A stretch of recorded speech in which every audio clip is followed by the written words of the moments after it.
Hey guys, I'm E and welcome to my 30-second blog. And I want to apologize for not posting as much lately, but you know my reason why. I posted a video about it. I know it was really short, but I think the message came across, right? And I'm actually going to talk about that game that kept me from doing a lot of things like homework and assignments. No, I'm kidding, but Bioshock Infinite. Really, really good game. Very stimulating game. I found the story was amazing. I loved the story. I don't know why some people are saying that it was super predictable. I mean, come on, like a lot of games are predictable, but it doesn't really matter. Like it never really mattered to me whether it was predictable or not. What mattered to me was whether it was well executed and it wasn't told in an interesting way. And yeah, I thought it was. I thought it blew my mind, and I was still shocked. I mean, I had some idea about, the relationships between the characters and stuff, but I didn't want to ruin it for myself. I just soaked in the environment, which was also gorgeous. And the interactions, I spent a lot of time exploring the area. I finished the game in maybe like 12 hours, maybe a little bit less, but if I explored more, I think I would have spent even more time on it. But that's me. I just love exploring worlds like that, worlds that are out of this world, or literally it was in the sky, right? It was so cool. The concept, I just love it. And I've always been in love with this, like, worlds that don't exist. The supernatural stuff, and the one criticism I have about the game, and it's really the smallest criticism because, like, it almost doesn't even matter to me. I mean, there's some things that don't really make sense. And then I thought the combat, like the battles, were kind of repetitive in ways. Like at first it's like, uh-oh, this is really challenging. I'm gonna get used to the controls and all that stuff. But once you got used to it, like it wasn't that challenging.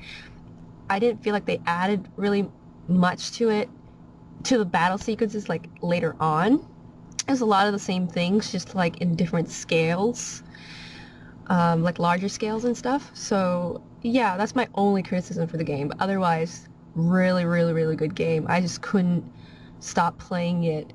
And I already had so much work I had to do for school. Because like this week was my last week of classes. And now we're just finishing up all this stuff. And I had assignments and stuff. And I was like, I don't want to be thinking about this game too much while I'm doing all my homework, so I'll just finish this game. I'll just finish it right away, and then I can get back to work. But here's the thing with this game, like, and this is what I live for when I play video games, and it was so good, and it makes you think about it. It makes you think about it afterwards, the story, the ideas behind the stories, like, man, it just blew my mind. I'm still thinking about it, sometimes I wake up, I'm like, what if that really existed, That's the kind of game I want to play all the time. Oh, unfortunately, unfortunately not everybody's going to make games like that, right? And every game is different. But this is what's so cool about Bioshock. It's a thinker. And you love those. You love those. Movies that make you think about it at the end, like, and go back and watch things, go back to it and see, like, oh my god, what if I missed something? I gotta find out what it is. And a part of me, I want to go back and play the game to see what I missed, because I'm sure I missed a bunch of things, but I can't do it right now, but maybe I will in the future. I asked my brother, because a lot of people are saying that Tomb Raider is an awesome game as well, and has its potential of being one of the best games this year. Well, I asked my brother because he's the pickiest person when it comes to video games. He is so picky. And I asked him what he thought of Tomb Raider because he finished the game in like 1 day or 2 days or something, and what he said the the gameplay was cool, like the action, the scenery, the graphics, they're all very nice. And yeah, that's what everybody's saying, right? And what he thought was lacking was the story. He felt like the story just didn't really work. It didn't sit well with him. I don't know. So I haven't played it. I don't know if I will. I might. We'll see. But I mean, I could definitely play it. I could just play it on his PS3. But yeah, I'm gonna take his word for it. And it seems like it's kind of the opposite of Bioshock in a way. But for me, and this is my opinion, okay, so I don't want to offend anybody, but I think the story is everything, no matter what. Like, even if the gameplay is important, definitely, because I think that's what keeps you stimulated, but as well as the story. When it comes to action scenes, like, those are nice bonuses. Graphics are bonuses, I feel, but yeah, to me, story is everything. And if it's not well executed, then, like, what's the whole point of the game? What's the point of playing a video game that doesn't leave you thinking about it at the end? That's the kind of game I want to play, like, all the time. I want to feel something. Isn't that why we play video games? To feel something? I guess you can also do it to, like, enjoy with friends or just the whole, just for fun, you know? You don't have to feel something all the time. You can have mindless, like, shooters or whatever, but I don't know. I like the games that have a touching or shocking or whatever, just really good story and great characters with amazing backgrounds and stuff. You revealing more and more about them as you go. That sort of game. I want to feel something. And I'm playing a game called Evil Land right now, and I'm posting a Let's Play of it.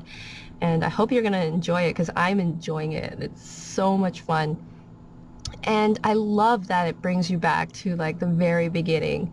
It's like you're literally getting like a history lesson of like RPGs, side scrollers, you know, and like turn-based battles. Like it's so cool. Like but I've said that so many times, so but I think it also, what's really great about it is also makes you appreciate how amazing and how far video gaming has come, because you know I hear people complain about graphics and I hear about people complain about, I don't know, the silliest things, and I mean I don't know if they appreciate how far it's come. Like video games, like you're entering like this whole different world, like the visuals, and I don't know, like it upsets me.